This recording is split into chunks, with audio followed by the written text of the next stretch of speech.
I want to tell you about a feeling, not a thought, not a realization, a feeling. Physical, specific, and genuinely hard to describe to anyone who hasn't had it. It's the feeling of being untethered. Not lost exactly, because lost implies you had a destination and, missed a turn. And this is different. This is the rope coming loose, the thing you didn't know you were attached to until it wasn't there anymore. And suddenly you're floating in a way that has no obvious fix, because the problem isn't finding the next thing to grab onto. The problem is that you've been living on external attachment all along, and now you can see it. Every time I've lost a job, and it's happened more than once, there's been a version of this feeling, the not knowing what's next, the waiting for the shape of things to clarify, but it's always been temporary, a bridge period. You get the next job, you get retethered, and then the feeling goes away. A year or so ago, I went through it again, leaving one place, not sure what came next, floating for a few months, and then I landed a new role last summer, and all was well. Rope reattached, steady again, until a few months ago when the rope came loose again. This time it's different. This time the retethering isn't coming on schedule, and the longer I sit with that, the more I'm starting to understand why. It's not just that the job is gone.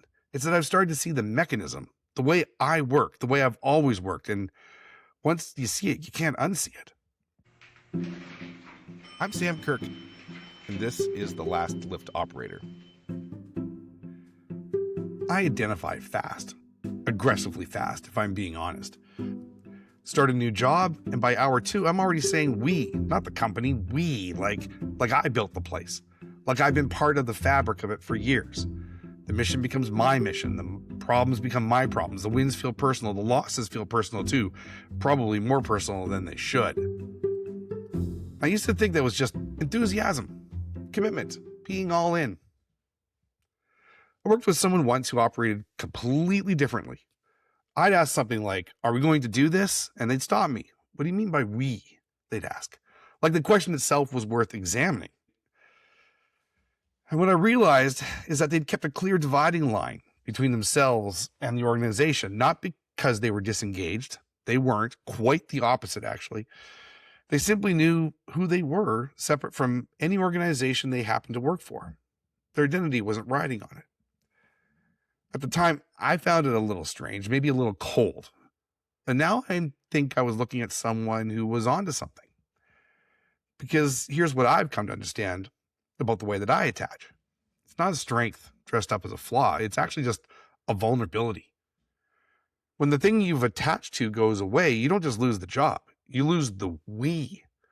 You lose the mission. You lose the version of yourself that existed inside that context. And then you're just floating.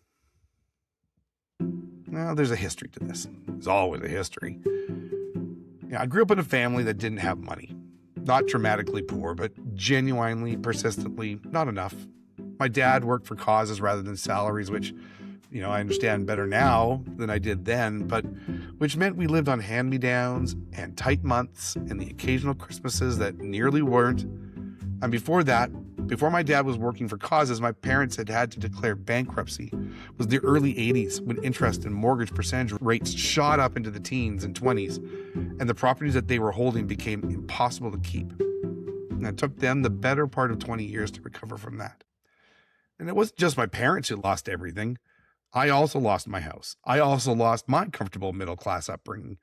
I absorbed and took on the stress and the anxiety my parents were carrying like I could shoulder it. I was 7 or 8 years old, and I went bankrupt with them. And then a few years later, I made a vow, a conscious, deliberate vow. And I remember saying it, and I remember meaning it. I am not going to be poor anymore. I'm going to make money and be successful. And that wasn't a hope, not an aspiration. It was a declaration, a line drawn in the ground between the life I'd grown up in and the life I was going to have instead. So I went about trying to make that happen. I got solid jobs. And then I went and started a communications and design firm. And then I got into a digital mobile advertising startup. This is pre-iPhone, I might add. We were pitching business to East Coast advertising agencies and advertisers who had been in that game a long time and had really zero interest in making room for a small operation out of Vancouver trying to be taken seriously in this nascent mobile marketing space. And here's what that world was like. There's no sentimentality in it, no partnership. When you're a vendor to a big ad agency, the dynamic is really simple. They want to extract as much as possible from you at your expense. It's strip mining, basically. I mean, how much can the big shot pull out of the little minnow before the minnow has nothing left to give? And we didn't help ourselves. We didn't come in as the experts we should have been, presenting ourselves as people who knew what we were talking about. So we were just another thing for the agency to run over on their way to keeping more of their billing. And my response to that, my strategy for surviving in that environment, was to perform toughness. Cuss as much or more as they did. Push back hard when the clients tried to claim we were deficient, which we were not, for the record. Match the room, be the guy who didn't flinch. And I thought that's what success in that world looked like, projecting strength to establish dominance. Now, for some people, that's true, that works. But I realize now, with a certain dark amusement, that those people at those agencies that I was dealing with were probably kind of doing the same thing back at me. Everyone in the room performing toughness at each other, like a bunch of dogs snarling at each other while also tentatively trying to sniff their asses. And in retrospect, I wasn't good at it, not because I lacked conviction or didn't know how to cuss someone out, but because I was grasping for an energy that wasn't mine.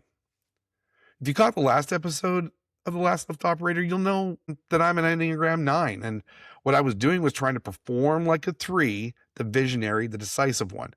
But I was doing it through the broken path, which meant I was just frantic and image conscious, grinding away, trying to look like I had it together while quietly drowning underneath. Now, on the other hand, I now have an excellent trove of ways to swear at someone when needed. The vow I had made said, be successful, quote unquote. But it turns out that the version of success I decided to aim at didn't fit with who I actually was. And that gap between the performance and the person was exhausting in a way I couldn't have named at the time. And then in 2008, 2009, you may remember this, the economy just absolutely fell apart. And I was part of that mobile ad startup, and we were dependent on angel investors. But it turned out that most of the money from those investors was tied up in real estate. So when the housing market collapsed, the money that had been promised to us just evaporated. We burned through what we had and shut the doors, doing the proverbial midnight run from our office lease. And suddenly I was bumping around trying to pick up whatever work I could find on employment insurance, not knowing what came next. Sounds a bit familiar. Late 2009, early 2010, I got a job at an organization called International China Concern, a nonprofit working with abandoned and disabled children in China. Now, to be clear, this wasn't some noble leap of faith. It wasn't me deciding that meaning mattered more than money and acting accordingly.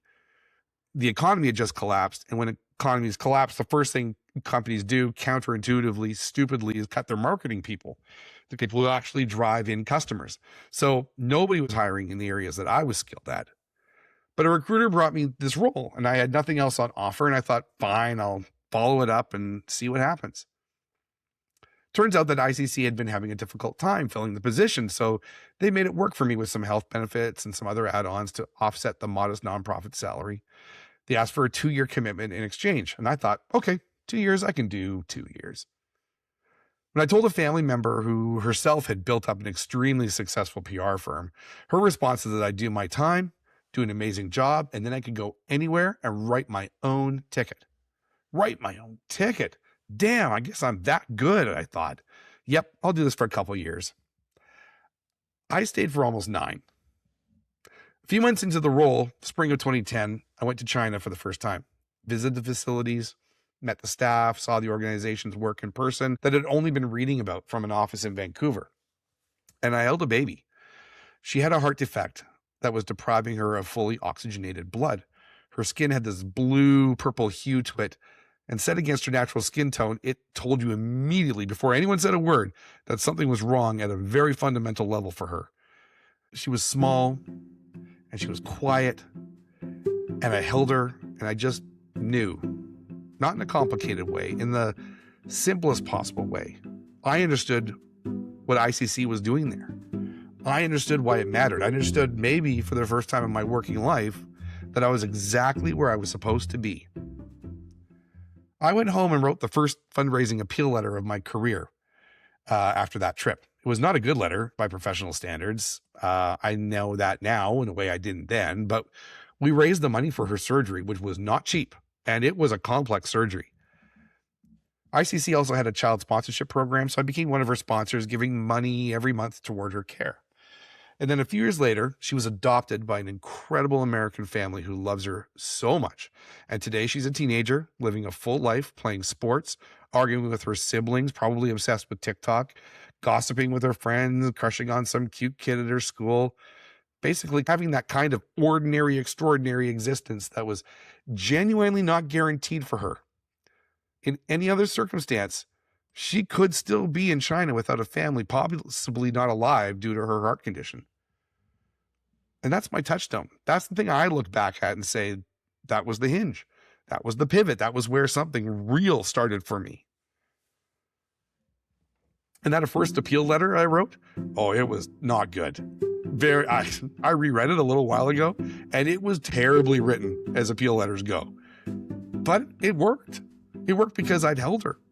I wasn't writing about a cause in the abstract. I was writing about a specific child whose weight I still remembered in my arms, whose little face became imprinted in my memory, who brought me to actual tears. And I guess the donors felt that. They felt it because it was true. There was no performance in it. I wasn't trying to be the tough biz guy or match anyone's room. I was just telling the truth about something that had really changed me. And that's not a craft lesson. That's something else entirely. I didn't understand what it was until much later. Realized now that what I had made was a trade, consciously or not, money out, meaning in, safety out, purpose in. And for a long time, a genuinely long time, that trade felt like the right one, maybe even the only one that made sense for me. But here's the problem I've discovered about making meaning my currency. Money is fragile. Everyone knows that. Jobs end, markets shift, savings run out. We all understand, at least intellectually, that financial security isn't guaranteed. But we tend to think of meaning as more durable, like it's yours in a way that money isn't. Do what you love and you'll never work a day in your life, goes that saying. As in, once you've found work that matters, work that aligns with who you are, that alignment is something you get to keep. Until it isn't. Because the meaning I found, the purpose, the mission, the sense of being on purpose, it wasn't only inside me like it probably should have been. Instead, most of the meaning I'd built came from the organizations I worked for, from the causes I served, and most crucially, from the roles I held and from the people who said they needed what I was good at. All external, all dependent on others, all ultimately not mine to keep. So when the work changed, when the industry started shifting, when the AI disruption accelerated, when the roles I'd held started disappearing or getting restructured into something I didn't recognize, I didn't just lose income. I lost the thing I traded income for. And that's a different kind of crisis than a job loss. It became an identity crisis. That was the floor dropping out from under me. My coach keeps coming back to hard questions, like what do you want to build has been one of them. Another one has been even more difficult to work through, though. Where does your sense of worth actually come from? And like I was saying just before, the honest answer is that for most of my life, it's come from the work, from being good at things, from being needed, from the mission, from the we. All external, all dependent on circumstances I don't control. AI didn't create this problem. AI just made it impossible to keep ignoring it. Because when the thing that made you feel on purpose is the thing changing fastest, I just can't wait it out. I can't just find the next rope to grab. Because eventually I have to start asking myself why I keep needing a rope in the first place. And here's what I can see now that I couldn't see before. I've run this cycle more than once. Job ends, get untethered, float around, find a new job, get retethered, feel okay, repeat. And every time I've treated the floating as the problem to be solved, making the next thing, the thing that I need to find, attached to it, and then move forward. And which worked again until it didn't. Until the retethering stopped coming on schedule and I have been left actually looking at the mechanism instead of just living inside of it.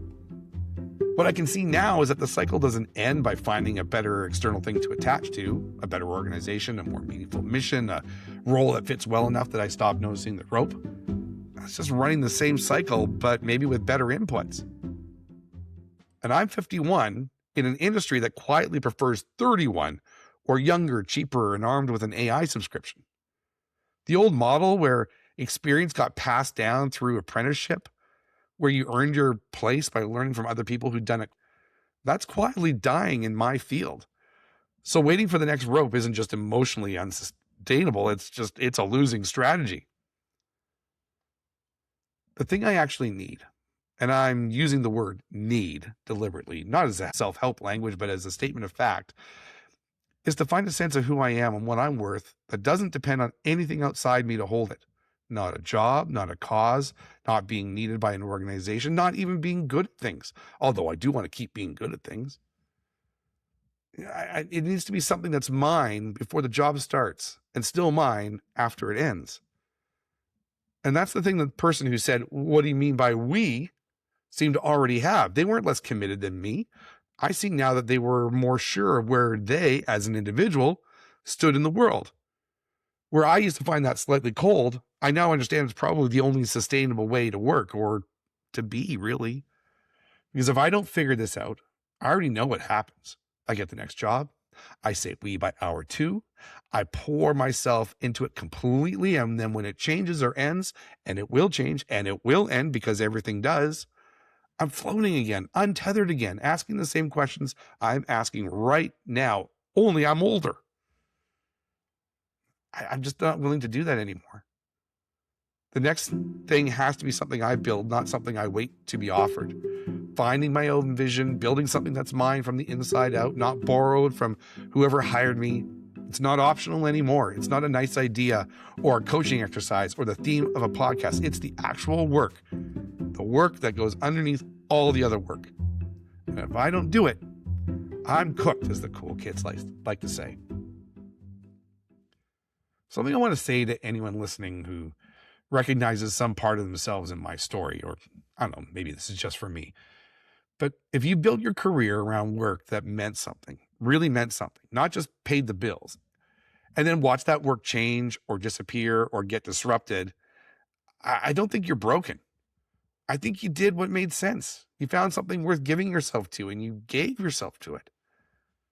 The question isn't whether that was wrong. I think it's what happens to certain types of people like me when you spend 25 years being genuinely good at something and that genuinely matters. Instead, the question is, what do you do when you finally see that the meaning was always coming from outside you? When the organizations and the missions and the deliverables and the we were doing a job that only looks like it was theirs to do. That job, the job of knowing who you are, of having a sense of worth that doesn't depend on circumstances you don't control, that's always been yours. And for myself, I just outsourced it for a long time. And now it's time to bring it back home. I'm Sam Kirk, and this is The Last Lift Operator. Next episode, for the first time in a while, I have a direction. I'm still figuring out how much to say about it, but I'll tell you what I can. I'm both excited to step into it and also totally freaked the out. Now, if anything in this episode landed for you, if you're navigating something similar or you just want to talk, I'd love to hear from you. I mean it. I'm loving connecting with people who have been finding the podcast, including someone who got the recommendation to check it out from, wait for it, a conversation with ChatGPT. I'm serious. That happened this week. What in the actual... It's not that the most... I don't know. That's not the most Inception thing ever. I don't know what is. But seriously, I'm a real human, and I like connecting with other real humans, so reach out.